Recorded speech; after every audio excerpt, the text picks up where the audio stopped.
So yes friend, we are live now. This is Lakshman. Welcome to Let's Easy Learn. आज हम बात करेंगे एक ऐसी बीमारी के बारे में जो लड़कों और लड़कियों में पाई जाती है, मतलब हो जाती है ये बीमारी।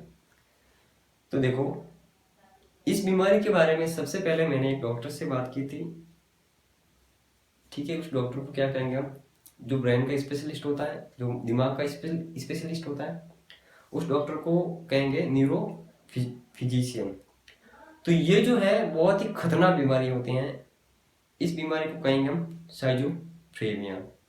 साइजोफ्रेनिया क्या होता है, बीमारी क्या है, इसके बारे में देखेंगे और साथ में देखेंगे इसके कैरेक्टर क्या क्या है, और एक और टॉपिक ऐड करेंगे हम, नेगेटिव इवोल्यूशंस क्या होता है। ठीक है, तो हम देखेंगे कि ये जो साइजोफ्रेनिया है बहुत ही खतरनाक बीमारी है और इसके जो कैरेक्टर हैं, यानी कि जो अकेले में बात करना, अकेले में हंसना, ये सब साइजोफ्रेनिया का लक्षण है। जैसे कि अगर कोई बंदा अकेले में बात कर रहा है, हंस रहा है, ठीक है, गुफ्तगू कर रहा है, कोई भी ऐसी कोई एक्टिविटीज कर रहा है, अगर हम जाते हैं उनके पास तो वो शर्मा जाता है या फिर कोई अलग ही रिएक्ट करता है वो अलग से।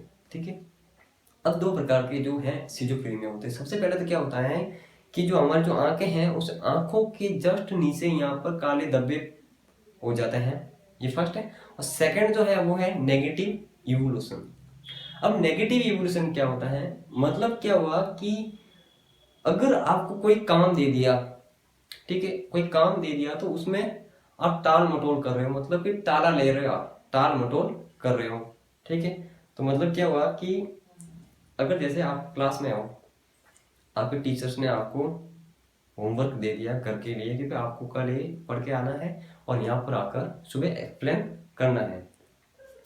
तो क्या होता है कि आप जब घर जाते हो और शाम के टाइम पढ़ने बैठते हो तो बस पानी पियो, बस पानी पियो, पानी पियो, पानी पियो, पानी पियो। ठीक है, पानी पिया, फिर पानी पियोगे तो पेशाब आ जाएगी, फिर गए पेशाब करने के लिए। ठीक है, पेशाब करके वापस आ गए, बैठ गए।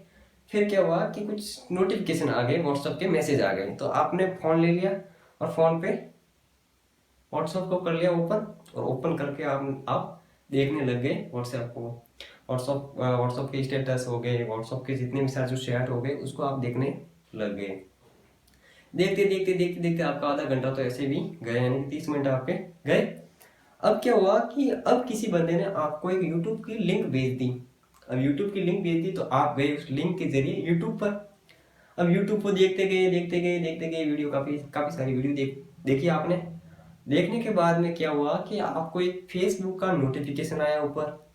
फेसबुक के नोटिफिकेशन के आपने ऊपर क्लिक किया, आपका जो एक्स्ट्रा जो दिमाग होता है अलग का, वो क्या कहेंगे आपको कि भाई रहने दे पढ़ ले, रहने दे पढ़ने रहने दे पढ़ ले। लेकिन आपका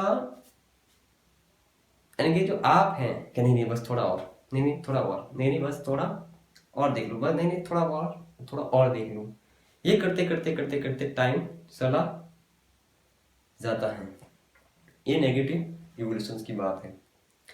ठीक है, इसमें क्या होता है कि आपका एक अलग दिमाग होता है, वो आपको सही डायरेक्शन देता रहता है, डेली डेली आपको सही डायरेक्शन है कि दिशा निर्देश देता रहता है कि ये गलत है, ये सही है, ये गलत है, सही है, लेकिन आप उनकी नहीं मानते हो, केवल और केवल अपनी मानते हो। This is the negative evolution. ठीक है, ये है नेगेटिव इवोल्यूशन। अब क्या हुआ कि जैसे जैसे अगर आपको इसके बारे में समझना है तो एक एग्जांपल ले सकते हैं कि जैसे 2 साल पहले मैं 8 घंटे पढ़ता था, अब मैं 1 घंटा भी पढ़ रहा हूँ। जैसे मैं 2 साल पहले मैं ये कर रहा था, 2 साल पहले मैं वो कर रहा था, आज आज मतलब ये कर रहा हूँ। तो ये नेगेटिव इवोल्यूशंस के कैरेक्टर हैं। ठीक है, तो ये कौन कहता है कि भाई पहले तो 8 घंटे पढ़े करता था, आज तो 2 घंटे कर रहा हूँ। तो ये कौन कहता है, आपको जो दिमाग है वो कहता है आपको कि ये पहले था, अब ये हो रहा है, अब इसमें कुछ सुधार करना जरूरी है। देखो देखो एक चीज है कि ये जो बीमारी है आजकल के जो, देखो एज ए आज जो पढ़ रहे हैं, केवल केवल हम डिस्क्राइब कर रहे हैं थोड़ा सा सिर्फ। ठीक है, तो और कल हम थोड़ा इसको डिटेल में समझेंगे। तो क्या हुआ कि हमारा जो शिक्षा मंत्रालय और हेल्थ बोले तो मतलब स्वास्थ्य मंत्रालय, इन दोनों को इस साइजोफ्रेनिया के बारे में समझाना चाहिए, यानी कि इसके बारे में कुछ समझाना चाहिए। जैसे कि अगर आपकी साइजोफ्रेनिया का टॉपिक है तो टीचर इसको एज ए टॉपिक नहीं ले, मतलब इसको डिस्क्राइब करे अच्छे से, ऐसे कि स्टूडेंट को समझ में आ जाए कि साइजोफ्रेनिया वास्तव में है क्या। मैंने एक डॉक्टर साहब को पूछा तभी मुझे समझ में आया, लेकिन क्या साइजोफ्रेनिया के बारे में मैंने पढ़ा था, लेकिन केवल और केवल पर्पस को एग्जाम के पर्पस से पढ़ा था साइजोफ्रेनिया को। लेकिन साइजोफ्रेनिया का जो मतलब है मुझे आज समझ में आया, इसलिए मैंने आज ये एक्सप्लेन कर लिया। ठीक है, और अगली क्लास में हम देखेंगे साइजोफ्रेनिया के कुछ और ज़्यादा कैरेक्टर देखेंगे और इसके जो है ना ट्रीटमेंट देखेंगे। इसका ट्रीटमेंट क्या क्या है, अपने जो ब्रेन है, ब्रेन की जो एक्सरसाइज है वो किस प्रकार से हम करते हैं, ये सब हम देखेंगे अगली क्लास में। ये केवल और केवल एक